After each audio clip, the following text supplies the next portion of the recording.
Hey beauties, welcome back to my channel. Today I'm going to get ready on camera to go absolutely nowhere. I have some new products that I want to share with you guys so you guys can see how they work. I've got the Lorac Pro 4, the Becca Concealer Flawless Filter from Charlotte Tilbury. I've got the Bite Beauty Lip Gloss. I have several things here, so if you want to see how I created this look and how the products perform, just keep watching. I'm starting off with the Flawless Filter from Charlotte Tilbury. I have the shade number 3, and you can use this underneath, on top of, or mixed in with your foundation, but basically it's supposed to give you a nice little glow. I used this the other day with the Flawless Fusion from Laura Mercier, and I felt like I couldn't see it underneath my makeup as much as I wanted to, except for my forehead. Like, I don't put as much makeup there, so I could see the glow. I want to see what it looks like underneath one of my favorites, Dior. It doesn't really have a scent to it. I'm going to buff it in with my Bdellium 956.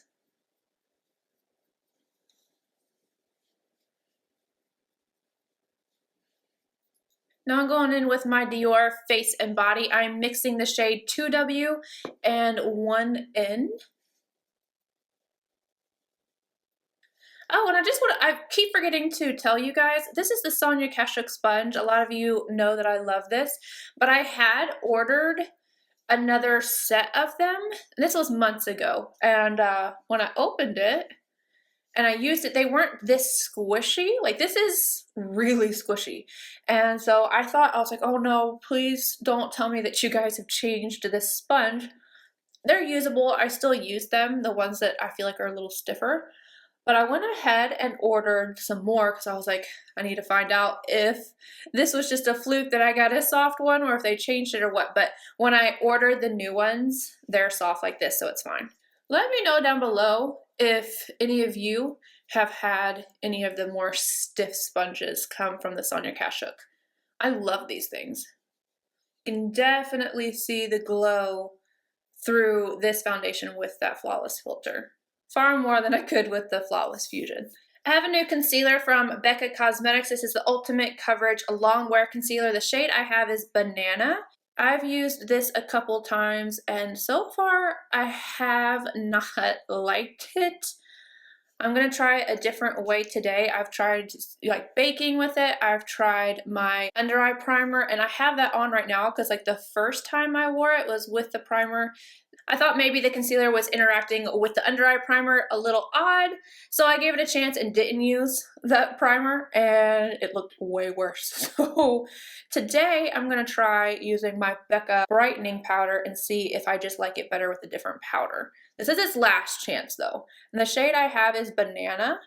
When I blend it out, it doesn't look too yellow, but when I use the Huda Beauty powder, which I absolutely love, to set this, it turned darker yellow, so I'm just going to try a different powder. The coverage, though, is really nice, and it has like this dewy finish, but prior to setting it, it looks pretty good, but this will crease. Here's the concealer without any powder, so if you don't like to set it, this is what it would look like. Becca Under Eye Brightening Powder, Bdellium 785. Oh, that went up my nose.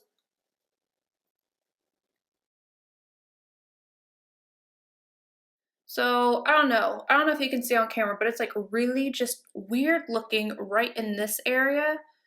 I think I'm going to bake so that I can get this to smooth out because it definitely looks a lot smoother with the Huda powder. Yeah. I'm using the shade Pound Cake. Hourglass powder to set the rest of my face. This is the Bdellium 974.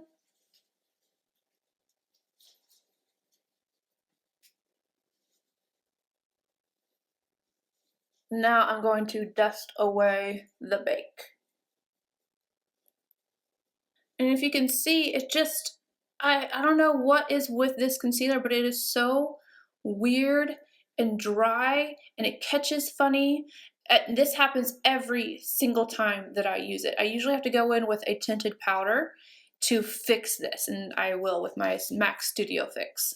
My camera decided to stop recording and I didn't see it, so I apologize, but all I have done is added on my bronzer, and this is from Anastasia Beverly Hills in the shade Rosewood and a Zoeva 127.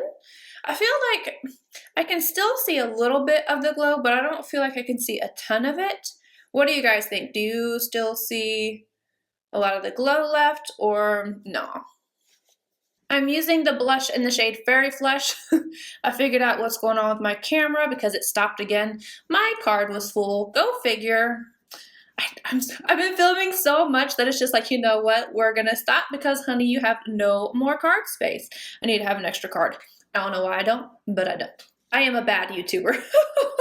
I'm going to go in with this new highlighter. I know I bought 3. I'm not even going to lie. I bought 3 more. So this is from Dior. Basically what they did was come out with their already permanent shades, which are the ones I picked up. I believe it was pink and nude. And then this one, which is the shade number 6, Holographic Glow. I think there's another shade or 2 that are new as well, but this is the only new one I picked up. What they did is they just repackaged them so it's thinner and it has like this clear base. It's really pretty. It's the same amount of product. You just don't get a brush and it's a little cheaper. So I like that they did that. I don't use the brushes that come in here. This is what it looks like. It's called Holographic. We all know it's gonna be more of a duochrome, but it's like silver and blue in here. It's just really pretty, but let's go ahead and put this on. I don't want to ruin the pan. It's so pretty. Oh, okay. Linda Hallberg 306. Okay. It is, I don't know if you can see on camera, but it is definitely, well, I see pink, purple, blue, and silver, so, okay. I mean, this is pretty. I really didn't expect it to look anything other than just like blue. Can you guys see that on camera?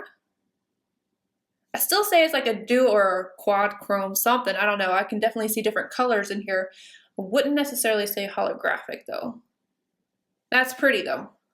I don't want this blue down my nose though, so I'm going to go with this by Terry. It is the Compact Expert Dual Powder number 4, and I'm just going to take this center shade.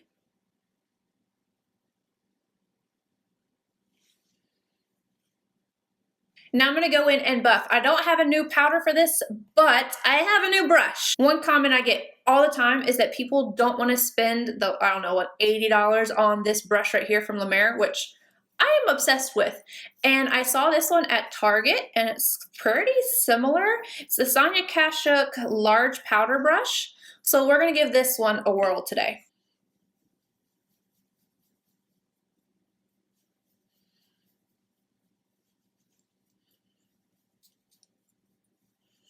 This feels very good. Feels very nice.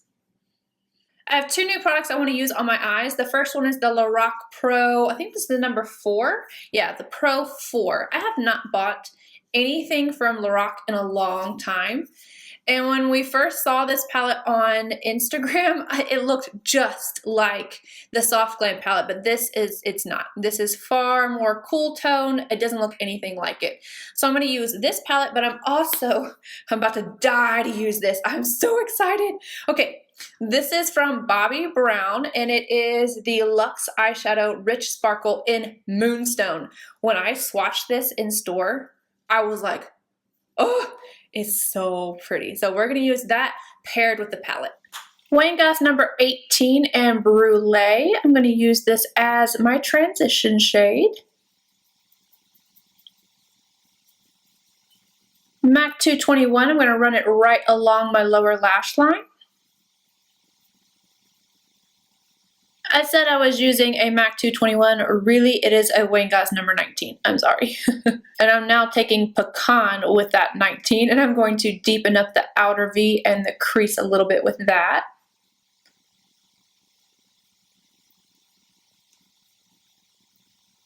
Same brush and Rosewood. Again, just deepening up the outer V, but I'm not really going to take this one into the crease at all. And now just a little bit of Java.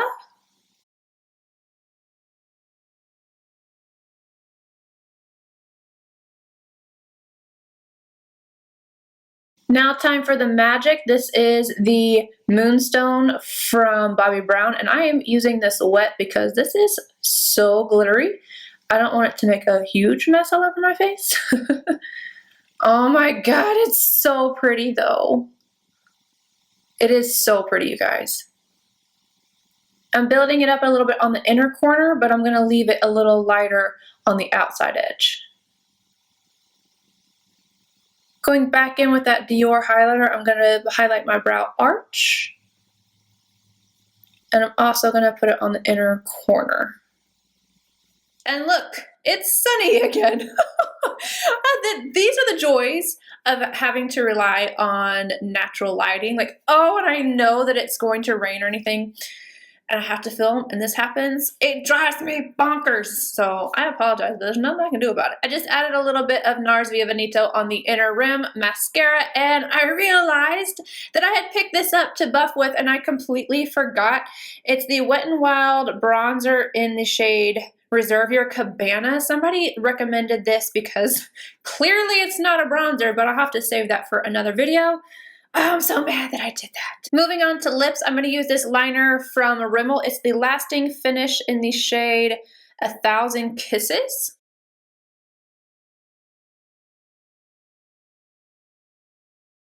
That's really pretty. It reminds me a lot of my favorite lip liner from Chanel in the shade number 34 Natural.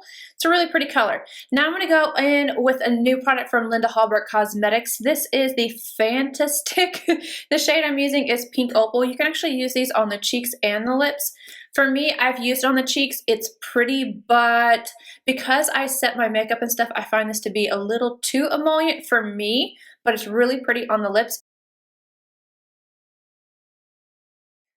And there you have it. Again, that's Pink Opal. I do have one more lip product. Like, I don't need it. This looks so good, but I have to use it. It's from Bite Beauty. It's the new glosses. I told you guys I had to get Salted Caramel, and that's what it is. It's the French Press Lip Gloss.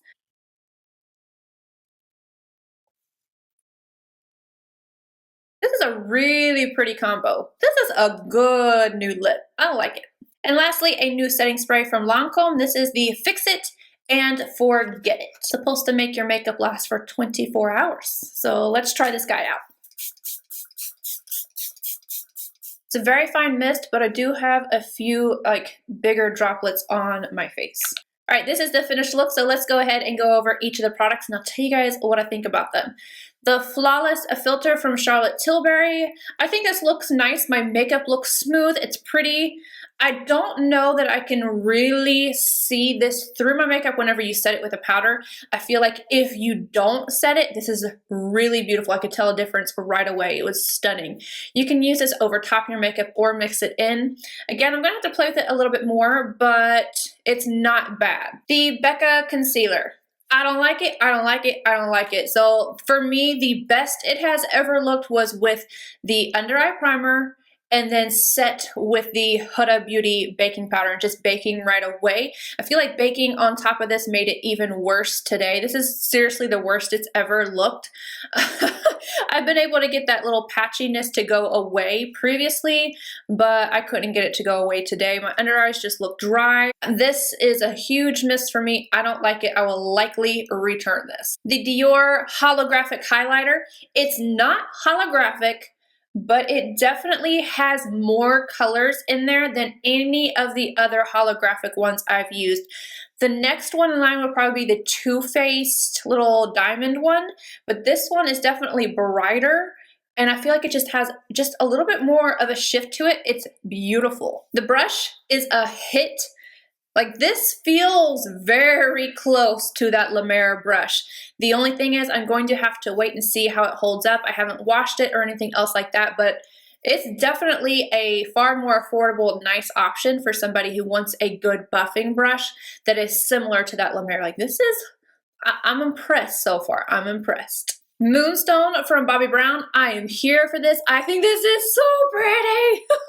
I will say that the next time I use it, I'm going to do my makeup afterwards because I do have glitter on my face.